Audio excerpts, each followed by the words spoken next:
My father punished me when I talked to ghosts. I was blind from birth. Growing up, everything was described to me in such vivid detail that I didn't understand why it was so important to see, especially without a point of reference for comparison. We lived in a one-story ranch house, so my father told me.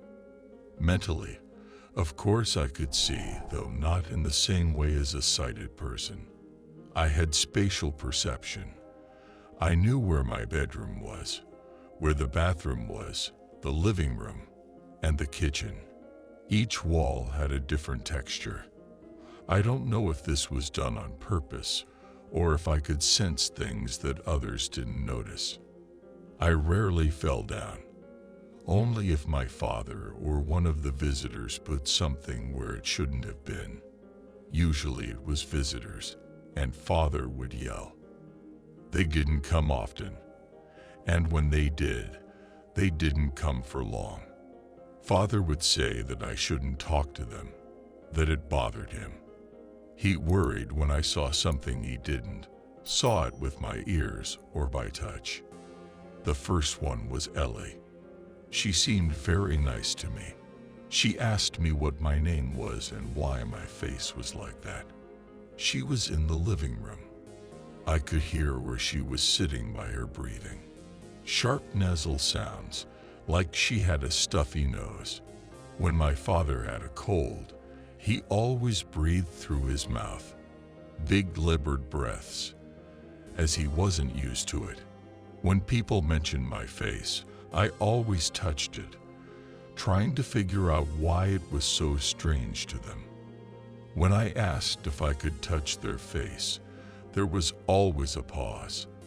I guessed that sighted people never do that. Why would they want to?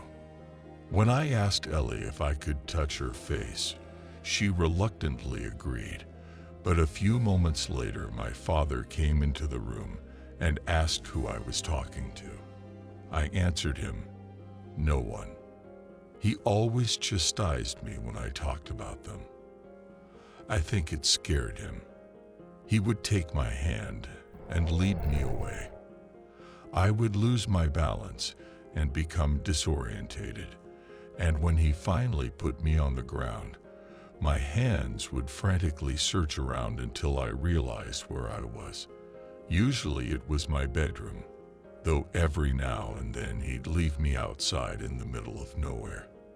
That was the worst. I would get lost and scared. He would tell me about the road that ran in front of the house and explain that the sounds I heard were cars, that they would kill me if they touched me. These sounds were my only means of recognizing my surroundings. I would wait until I heard one of them, and then I knew which way to run towards the house. That night I heard Ellie. She whispered to me that she was scared. I answered in a whisper, but she didn't hear. I asked my father about Ellie. He didn't want to talk about her. I asked him why. He wouldn't answer. When I told him she asked about my face, he asked how I reacted. I said I wanted to touch her face. He laughed, even though I knew he wasn't happy about it. I heard the difference. When you laugh with pleasure, your mouth is wide open. When you're faking it, your mouth is almost closed. To me, the difference is obvious. It wasn't until I was older that he explained it to me. He said that we live in a special place connected to the other world, that sometimes the dead slip into us, people who have died in agony and want to reach out to the living. He explained that since I couldn't see, I could tune in. They knew I was listening when others were not. He said I should ignore it. Otherwise, he told me, they would cling to me and never leave me. All the dead want is to become alive again, he said. That's dangerous, and they can trick me. He said he knew how to deal with them, but he couldn't help if they got attached to me. Alex turned up at my place a few years later. She said she was lost and didn't know where she was. I told her I had no right to talk to her. Nevertheless, she begged for help. I remained silent, knowing what would happen if I said anything. "Have you talked to them?" my father asked. Although I was upset, I answered him no. I wanted to help her. I knew what it was like to be lost, and it scared me. Alex didn't whisper to me at all. I ignored her, and she ignored me. My father had saved me, and I was grateful to him. After Alex, I realized what I needed to do, and I did it. After that, the spirit stopped bothering me for a very long time. That was until Sarah came along. Sarah didn't give me a chance to quiet down. I was on my own, sitting in the living room listening to the television. "Help me," she said. "I need to find a way out." I remained silent. "You can hear me, can't you?" she asked, surprised. "I'm not allowed to talk to you," I told her. "Please," she pleaded. "I'm scared. I'm lost. I want to see my daddy." I grabbed the arms of the chair and told her I wasn't allowed. "He's dead," she said. I didn't answer. "Your dad is dead," she repeated. I wasn't going to fall for it. A clattering sound came from the room. Things started flying and shelves started shaking. "Stop it," I shouted, and she stopped. "Please help me leave," she said. I wasn't going to talk to her. I did the only thing I thought would help. I unlocked the front door, hoping she'd run out and get lost like I would have done. When nothing more was heard from her, I locked the door and sat back down. I listened carefully, looking for any sign that she was still there. Unless you counted the sounds of the television, everything was quiet. I hated it when my heart raced.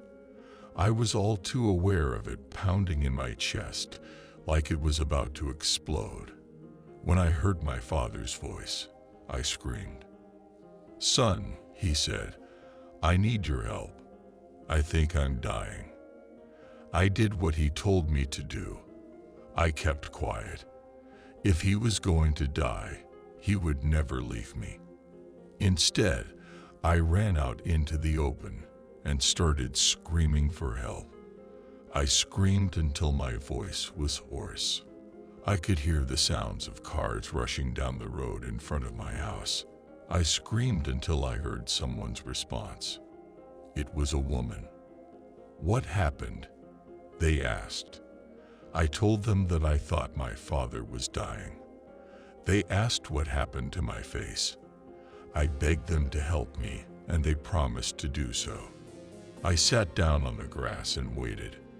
After a while, the woman came back to me and asked if she could hold my hand. "I'm sorry," she told me. I heard the sounds of sirens and people running. I asked what was going on. The woman said she was right next to me. When the noise subsided, a man asked me a question. "I'm a paramedic," he said. "What's wrong with your face?" I replied that I was fine. He asked if I was sure, and I replied that I was. He asked if I minded him touching my face. I replied that I was fine. A moment later, I felt the pressure around my forehead release, and the air felt cold on my skin. It sounded like he was peeling an orange. I pictured it in my head and worried that he would expose my insides. I screamed and asked what he was doing. He said it would be okay, and the woman squeezed my hand, telling me to be brave. I didn't know exactly what I was experiencing. I felt a tight pain in my head, like when you hit your shin against something hard, and then something I began to understand as brightness. It was very painful. I started crying. "What happened to your eyes?" the paramedic asked. I said I had gone blind. He asked me to check them. When he examined them, the pain came back. "Do you know him?" the man asked the woman who had helped me. She told him that I had shouted for help and that she had come to help me, but she hadn't met me before. "How long have you had the eye injury?" he asked me. I replied that I had been blind since birth. He asked if I could see his fingers. I replied that I couldn't. He asked if I could open my eyes. I replied that I didn't know what he meant. He asked if he could open them for me. I didn't answer. Then I felt his fingers on my face, fingers covered with something rubbery. Suddenly it became bright again. I screamed. He tried to calm me down. The woman squeezed my hand again. I didn't realize what was happening. Things came to me that I couldn't describe. It was the same as always, only multiplied 100-fold and much more real. I continued to scream as a fuzzy shape appeared in front of me. "Just breathe, okay?" the paramedic said. "You're going to be fine." "When was the last time you saw each other?" As my heart began to calm and my breathing slowed, I took my mind off what I was experiencing. It was overwhelming me. I wanted to cry, and I did. "How long ago was that?" he asked again. "I've never seen anything before," I told him. I was told to wear a mask over my eyes most of the day, only taking it off at night to give my eyes time to adapt. In the meantime, I was placed in the care of my aunt and uncle, who didn't even know about it at first. They were shocked at what had happened to me and the fact that I never went to school. The last few years have been like a roller coaster ride. The doctor said I may never have perfect vision, but the little I have is a godsend, and I'll take what I can get. I have only recently learned to read and write, so I apologize if my English is not the best. This is the best I can do. I asked my aunt what happened to my father, but all she said was that he died of a heart attack. I asked what kind of man he was. She says he was her brother, and she will love him no matter what. My uncle won't talk about him at all. I've been using the computer a lot lately, and I really like the internet. I can't believe such a thing exists. After being alone for so long, I can communicate with whoever I want, and whenever I want, even though I am wary of it. After all, how do I know if the person I'm talking to is alive? No one seems to share my father's concerns about this. Today I was on a forum discussing the spirit world. I was so glad to find people I could talk to. And someone, interested in my username, sent me a link to an article on a true crime website. It talked about my father and mentioned me by name. I was asked who I was and if I was the right person. According to the article, my mother disappeared shortly after I was born. It was said that I was tied up so that I couldn't see. That my father had always wanted a daughter. 14 bodies were found in the basement. One escaped. They said, a girl called Sarah Frank. She's the one who called the police. They found the father's car parked at the back of the house. They assumed that he had taken his victims into the basement through the storm entrance and left them there. Sarah managed to escape after agreeing to become his daughter after 4 days of continuous torture. She stabbed him to death with a knife he had placed on the counter to butter his toast. I didn't want to believe it, and I'm not sure I would have believed it if it hadn't been for the names of the victims, two of which caught my eye: Ellie Farmer and Alex Riddle. I spoke to both of them in the living room. To this day, I wonder if my father was honest with me about even one event in his life. In all of this, one question remains above all others. Did I talk to Ellie and Alex before or after he killed them?